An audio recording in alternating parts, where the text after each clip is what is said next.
Our art teacher says, too much glue never dries. Remember that, kids. She reminds us, glue raindrops, come on, not puddles. And she warns me, Maddie, too much glue. But my dad and I love glue. At home, we make glue glasses, glue mustaches, and even glue bouncy balls. My mom's happy to help. So, during art class, I find the fullest bottles of glue, and I tip them over and squeeze. Glue squishes from the orange tips and slops all over. Sequins and googly eyes float around in the gluey lake. Then it's time for the most important decoration. Geronimo!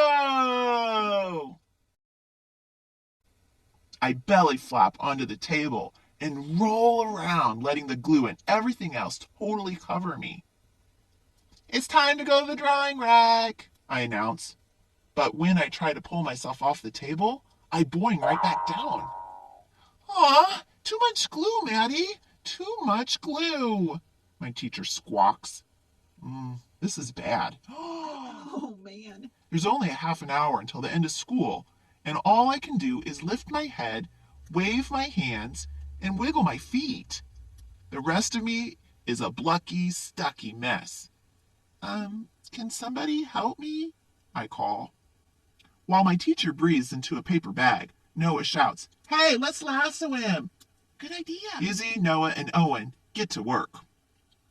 Soon, I'm roped from all sides like a rodeo pony.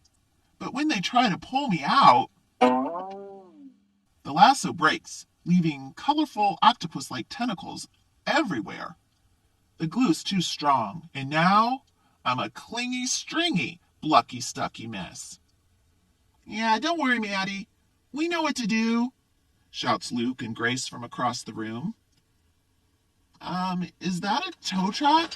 I ask as they wheel the contraption over and stick a plastic hook into my suit of glue. My friends pull one way and the glue pulls the other. Creak, click, creak, click, until kaboom! The tow truck explodes and plastic bricks rain all over. Oh, now I'm a clicky bricky, clingy stringy, blucky stucky mess. The school nurse bursts in and checks my temperature. Let's see, 98.6, sorry. No fever. I cannot send you home early. She dabs and pats me like I'm spilled juice. But the more she blots, the more the glue spreads. Soon, I'm a melted mummy, clicky bricky, clingy stringy, blucky stucky mess. Then the principal comes in. He takes one look at me, sticks a stick note on my belly, and then leaves. Seeing my teacher huffing and puffing like a train gives me an idea. I whisper to Haley and Owen. The final bell rings and everyone freezes except for Owen and Haley. It's the biggest one we could make, they shouted, furiously flapping a huge paper fan at me.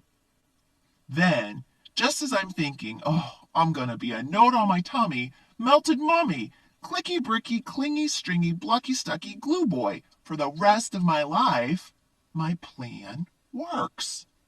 Something my teacher said could never happen, happens. The glue dries. Yeah, but I'm still stuck. And now I hear footsteps. The door starts to open. My father and some other carpool parents walk in. Hey, Dad.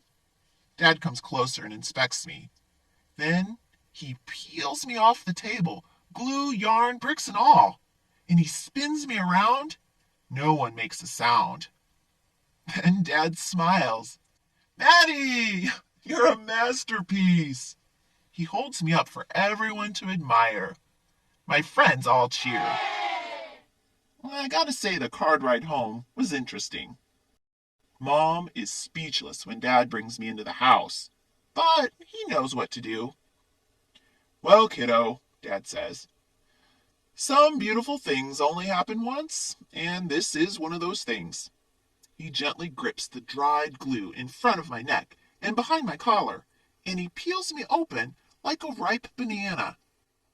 Now it's Dad's turn to glue, and he seals up the sides of the me-shaped artwork.